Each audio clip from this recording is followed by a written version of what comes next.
Welcome to Sonic Tech, the Self-Learners Club. In this video we'll learn how to copy and paste files and documents on Windows 10. There are 3 ways to copy and paste files on Windows 10. The first way, you can use the right-click menu to copy and paste the documents.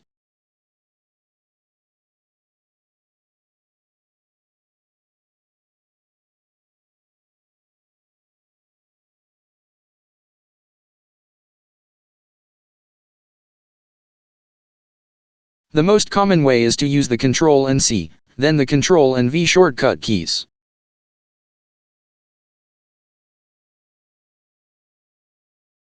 The final way, it's to hold and drag the wanted file to the desired folder. But this way will delete the file from the source folder.